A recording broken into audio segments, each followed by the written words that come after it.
মসজিদে টাকা দেবে তো হিন্দুরা? হ্যাঁ দেবে, হিন্দুরা দেবে। আমাকে মসজিদ দিতে পারো। আমি এই পাশে এক মাদ্রাসায় পড়াইতাম অনেক আগে, প্রায় 30 বছর আগে। তো আমার মাদ্রাসা কই এই উদয়পুর মাদ্রাসা, মোল্লারহাট উদয়পুর ছিলেন না, উদয়পুর মাদ্রাসা। তো জালালাইন পড়ে এক ছাত্র, ওর নামে বদনাম আইছে এলাকাতে, ও হিন্দু বাড়ি লজিং থাকে মাদ্রাসায়। আর 2 বছর পর মৌলানা হবে, মৌলবী হয়ে গেছে, সে হিন্দু বাড়ি লজিং থাকে। পরে জানাজানি হওয়ার পরে আমি ওরে ডাকলাম, নাম তার আনিস, আমার মনে আছে যেটুকু। ওইটা কি করলো, আনিস তো তুই হিন্দু বাড়ি লজিং থাও কে? কয়েছে হুজুর হিন্দু বাড়ি লজিং তাই থাকি যে তাও সত্যি না, আর থাই নে তাও বলা যাবে না। তো ঘটনা কি, কয় যেই মহল্লায় থাকি আমি ওই মহল্লার মসজিদে তো ইমামতি করি, মুসল্লিরা আমার বাসে নামাজ পড়ে, একটা টাহাও আমারে দেয় না, একক তো খাতিও দেয় না। ওর কণ্ঠ আবার ভালো, আজান দেয় সুন্দর, তাই এরপরে যখন বাদ দেয় না, টাকা দেয় না, আমি বললাম যে ভাই আমি থাকতে পারবো না, আমি গরিবের বলে এভাবে থাকতে পারবো না। আমি চলে আসার সিদ্ধান্ত নিলে ওই মহল্লার একজন হিন্দু পয়সা আছে, সে আমারে কয় দাদা তুমি চলিয়ে যাইও না, যদিও আমরা মুসলমান না, নামাজ পড়ি না, তবে তোমার আজান যখন দেয় আমি সব কাম কাজ ফেলে তোমার আজানটা শুনি, আমার এত ভালো লাগে। তুমি চলে গেলে এইরকম আজান আর কিনা দেবে না। তো তোমার এই ওরা খাতিও দেয় না, পয়সা করি দেয় না, টাকাও আমি দেবো, খাবারও আমি দেবো। তা আমার বাড়িতে তুমি খাবা না, চাল ডাল দেবো, পয়সা করি দেবো, তুমি একটু নিজে রান্না করে খাবা। এইভাবে ও বাড়ি লজিং থাই তাও ঠিক না, আর আর থাই নে তাও ঠিক না। এই হলো বদনাম ছড়াইছে। তো হিন্দুরা আমার মসজিদে টাকা দেবে কে? তারা দেবে তাদের মন্দির। মসজিদ বানাবো আমি, মসজিদ বানানোর দায়িত্ব মুসলমানের। মসজিদে যারা সেবা করে, খেদমত করে, যাতায়াত করে, তাদেরকে মোমেন বলে সার্টিফিকেট দিয়েছেন আল্লাহ পাক। একটু জোরে কন্যা সুবহানাল্লাহ। ইন্নামা ইয়ামুরু মাসাজিদাল্লাহি মান আমানা বিল্লাহ। বিশ্বনবী মুহাম্মদুর রাসূলুল্লাহ সাল্লাল্লাহু আলাইহি সাল্লাম, আল্লাহ পাক রব্বুল আলামিন বলেন ইন্নামা ইয়ামুরু মাসাজিদাল্লাহি মান আমানা বিল্লাহ। যারা ঈমানদার তারাই একমাত্র মসজিদ বানায়, বেঈমানরা মসজিদ বানায় না। বেঈমানরা মসজিদে টাকা দেয় না, বেঈমান মসজিদে যায় না, বেঈমান নামাজ পড়ে না, বেঈমান মসজিদের নাম শুনতে পারে না। কথা বলুন ঠিক কি ঠিক না? ইসরায়েলের নেতানিয়াহু ইমানদার না বেঈমান? জোর হলো না? আরো জোরে। ওরে বেঈমান যতবার কবেন ততবার নেকি হবে। ও কি ইমানদার না বেঈমান? মুসলমান না কাফের? হ্যাঁ, এই কাফের 100-র উপরে মসজিদ গুলো করে দেছে। ফিলিস্তিনের ময়দানে একটা মসজিদও রাখে নাই, সব ভেঙে ফেলাইছে। আল্লাহর রহমতে আমার দেশে হাজার হাজার লক্ষ মসজিদ, একটা মসজিদে হিন্দুরা বানায় না, খ্রিস্টানরা বানায় না, গির্জা বানায়, প্যাগোডা বানায়, মন্দির বানায়, ইত্যাদিতে মঠ বানায়, এগুলো তারা বানায়। মসজিদ বানায় মোমেনরা। কাজেই আপনারা যারা মসজিদের সাথে সম্পৃক্ত থাকবেন, মসজিদের নাম হলো বাইতুল্লাহ। কি নাম? বাইতুল্লাহ। বাইত মানে ঘর, আল্লাহ মানে আল্লাহ, বাইতুল্লাহ মানে আল্লাহর ঘর। তোর কি বেজাপি? আল্লাহ কা ঘর, এটা আল্লাহর ঘর, আল্লাহর ঘর। ঘরওয়ালা যেমন ঘরের দামও, ঘরওয়ালা যেমন ঘরের দামও তেমন, ঠিক না? প্রেসিডেন্টের ঘর, ও ঘরও ইট বালি সিমেন্ট দিয়ে বানাইছে, আমার ঘরও ইট বালি সিমেন্ট দিয়ে বানাইছে। আমার ঘরের দরজা খোলা, যে খুশি যখন খুশি সেইভাবে যায় আসে। আমার বাড়িকে ঢুকতে ইমিগ্রেশন লাগে না, প্রেসিডেন্টের ভবনে ঢুকতে 3-4টে ইমিগ্রেশন। আমি একবার পড়ে গেছিলাম ইমিগ্রেশনের বেলায়। 19 সালে হজে যাব, তৎকালীন প্রেসিডেন্ট আব্দুল হামিদ সাহেব ছিলেন।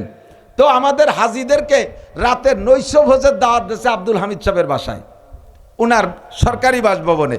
তো এই বাসভবনে খাইতে যাব আমরা 58 জন বাংলাদেশের বাছাই করা উলামায়ে কেরাম। খুলনা দারুল উলুমের মোহতাম সাহেব ছিলেন, মুস্তাক সাহেব ছিলেন, তো আরও বড়রা ছিল সব। আমাদের সেই বাসায় খাইতে, রাতের খানা খাওয়াইতে আগে গাড়ি রেখে দিছে খানিক দূরের পার্কিংয়ে। এরপরে আগইয়া আর একটা ইমিগ্রেশনে যা ব্যাগ রেখে দিছে, কে হাতে কোনো ব্যাগ নিতে পারবে না। 3 নম্বর ইমিগ্রেশনে যাইয়া পুরো পকেট মেরি রেখে দিছে, কিছু পকেটে একটু কুলুকিল নেয় না, এ মোটামুটি একটু টিস্যু পেপারও নীতি দেয় না, মেশাক ফেসাক কলম টলম সব রেখে দিছে, মোবাইল টোবাইল সব সাপ। প্রেসিডেন্টের ঘরে যাইয়া 1.5 ঘন্টা পরে প্রেসিডেন্ট আসবে। এতক্ষণ পর্যন্ত আমাদেরকে অর্ডার করা হলো এই জায়গা, এক কথা কই না, এই জায়গায় বসে দুইজনে মিলে দুইজনে কথা বলবেন না, যে কথা বলবেন ওইটাই রেকর্ড হচ্ছে, সিসি ক্যামেরায় সব চলে যাচ্ছে, রেকর্ড হচ্ছে। এ জায়গায় বসে কোনো কথা বলবেন না, নীরব থাকবেন। শুধুমাত্র প্রেসিডেন্টের সম্মানে বাংলাদেশের শীর্ষ বড় 58 জন আলেম, তার ভিতরে 58 নম্বর রোল নাম্বার আমার। হাটাজারি, পটিয়া, বাবুনগর, জিরি, নাজিরাট, লালবাগ, ফরিদাবাদ, মালিবাগ, যাত্রাবাড়ি, চরমুনাই, সরসিনে, এরপরে খুলনা দারুল উলুম, এইভাবে সব বড় মাদ্রাসার বড় হুজুর দিয়ে 58 জন বানাইয়া সবাই ঋণে বসাইছে। একজন প্রেসিডেন্ট মানুষ তার ঘরের সম্মানার্থে 1.5 ঘন্টা একজনকে একটা কথা বলতে দিল না। এত সম্মান প্রেসিডেন্টের ঘরে। সারা পৃথিবীর প্রেসিডেন্টকে এক জায়গা করলে তুলনা করো, কবিরা গুনাহ হবে। আমার আল্লাহ পাকের 1 মিনিটের সমান হবে। প্রেসিডেন্টের ঘরে যদি এত সম্মান হয়, আল্লাহর ঘরের সম্মান তার চাইতে কোটি কোটি গুণ বেশি কিনা? কথা বলেন ঠিক না? কাজেই আল্লাহ বলেন প্রেসিডেন্টের ঘর বানাইলে তার প্রমোশন হয়ে যায়, প্রধানমন্ত্রীরে ভ্যানে বসায়, ভ্যানে চড়াইয়া ঘুরাইলে তার এয়ারফোর্সে চাকরি হয়ে যায়। ও জায়গা যদি এত সম্মান হয়, আমার ঘরের সাথে সম্পর্ক রাখলে তার সম্মান আমি দেই। ওই লোকটাকে 1 নম্বরে মোমেন বলে সার্টিফিকেট দেই। আর মোমেন সার্টিফিকেট পাইলে তার লাভ কি? আল্লাহ কয় কদ আফলাহাল মুমিনুন, সব মোমেনরা, ইমানদাররা সফল, বিনা হিসাবে জান্নাতি। জোরে কোন সুবহানাল্লাহ। ফিরদাউসির উজুলা, ইয়ারিসুনাল ফিরদাউস, সূরা মুমিনুনের ভিতরে আছে। সমস্ত মোমেনদেরকে আল্লাহ বলে ইয়ারিসুনাল ফিরদাউস। খেয়াল করেন, খেয়াল করতেছেন না মনে হয়? খেয়াল করতেছেন? ইয়ারিসুনাল ফিরদাউস, ফিরদাউসের ওয়ারেস হবেন। বলবেন না সুবহানাল্লাহ? ফিরদাউস মানে আপনাকে গ্রামের একজনের নাম ফিরদাউস, তার ওয়ারেস হবেন। জান্নাতুল ফেরদাউসের ওয়ারেস হবেন। কোন সুবহানাল্লাহ। ওয়ারেস কাকে বলে? কোন দিয়ে একটু? আপনার বাপ মারা গেছে, বাপের সম্পত্তি আপনি পাওয়া, এর নাম হলো মিরাস। এই আপনাকে বলা হয় ওয়ারেস। তো বাপের সম্পত্তি সন্তানরা পাইতে কি একটুও কষ্ট করা লাগে? বাপ মরতে যে দেরি। বহু ছেলেরা তো বাপ বুড়ো হয়ে গেছে, এখন ছেলেরা চাইতেছে যে বাপের সম্পত্তি ভাগযোগ করে ইচ্ছা মতো কিছু করবে। এ বাপ মোটে মরতেছেই না, উজোয়ও না, বাইচও না। কত জালাল খতম পড়ায় বাপ মোটে মরেই না। এরা কেমন আছে যে বুড়ো মরে না, মরলি ভাগ করতে পারি। এই সহজে সরলে বাপের সম্পত্তি পাওয়া যায়, এর কয় মিরাজ। আল্লাহ কয় তোমরা যারা মোমেন, আর মোমেন হওয়ার জন্য কি লাগবে? মসজিদের নির্মাণ, এর সাথে সম্পর্ক, ওর ভিতরে যাতায়াত, ওর খেদমত করা, ওখানে নামাজ পড়া, তাহলে আপনি মোমেন। আর আপনি মোমেন হলে ইয়ারিসুনাল ফিরদাউস, আপনারা জান্নাতুল ফিরদাউসের ওয়ারেস হয়ে যাবেন। এর ভিতরে কোনো দলিল পর্চা, রেকর্ড মেকর্ড কিচ্ছু লাগবে না, সরাসরি আপনি জান্নাতের মালিক হয়ে যাবেন। কোন সুবহানাল্লাহ। এবং ছোট জান্নাত না, 8টা জান্নাতের মধ্যে ফিরদাউসের মালিক হয়ে যাবেন। বলেন না সুবহানাল্লাহ। আল্লাহু আকবার। কাজেই আমরা মসজিদের খেদমত করব, যাই বলি না বলি, এ জায়গার সাথে ভয় পাই, এ জায়গার সাথে ভয় পাই। ঘর কার? আল্লাহর। তা আল্লাহ কয়, নবী পাক বলেন মান বানা মাসজিদাল লিল্লাহ বানাল্লাহু লাহু বাইতান ফিল জান্নাহ। এ ঘরের ফজিলত জীবন ভরে শুনেছেন। নবী পাক বলে যে আল্লাহর ঘর বানায় দেয়, আল্লাহ তার ঘর বানায় দেয়। বুঝতে পারলাম না? আল্লাহর ঘর আপনি বানায় দেবেন, কি দিয়ে বানায় দেবেন? বেশির বেশি মার্বেল টাইলস দিয়ে। পৃথিবীতে তার এসতে দামি টাইলস সচরাচর ব্যবহার হয় না, মার্বেল টাইলস দিয়ে বানাবেন। আল্লাহ পাক আপনার ঘর বানাবে, দুনিয়ার মসজিদ বানায় দেবেন সোনা কি বলে মাটির ইট দিয়ে, মার্বেল টাইলস দিয়ে, হয়তো কার্পেট দেবেন, এসি দেবেন, এয়ার কন্ডিশন দেবেন। আর আল্লাহ পাক এর বিনিময়ে আপনাকে জান্নাতের ভিতরে বিশাল আলিশান বালাখানা বানায় দেবে। লাবিনাতু মিন ফিদ্দা লাবিনাতু মিন যাহাব। একটা ইট হবে স্বর্ণের, একটা ইট হবে রূপার। একটু কোন সুবহানাল্লাহ। কাজেই আমি এ জায়গা যদি 200-500 টাকা দিলে এত বড়টা দালান পাইয়ে যাই জান্নাতের ভিতরে, বিশ্বাস হয় নাকি আপনাদের? বিশ্বাস হয়? দরকার আছে না নাই? কোনো কৃপণতা হবে না, এখানে হবে ইনশাল্লাহ কাজ। এর আগে ওয়াজ হলো, আদবের সাথে শুনবো, বুঝবো, আমল করার নিয়ত রাখবো। ঠিক আছে তো ইনশাআল্লাহ? সংক্ষিপ্ত কথার দিকে চলে যাব। আল্লাহ পাক রব্বুল আলামিন বলেন, আমি মানব জাতিকে বানাইছি তাকে কষ্ট দেওয়ার জন্যে না।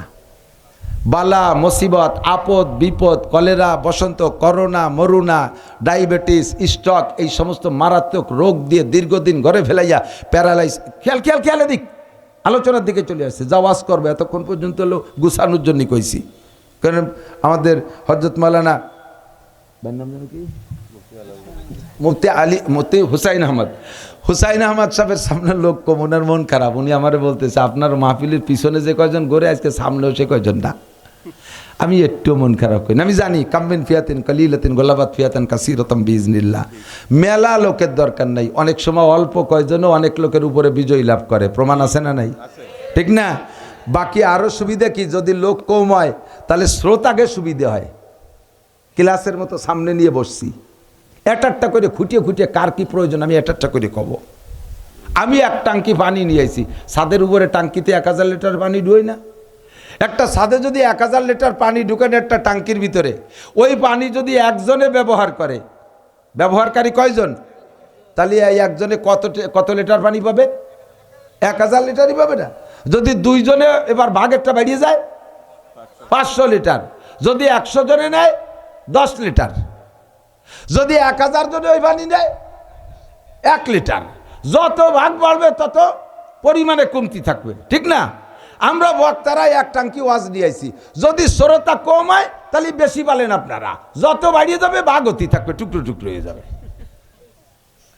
লাস্টে যাইয়ে সোয়া তোলা 1 গ্রাম 2 গ্রাম ওই ভাগে পাবে।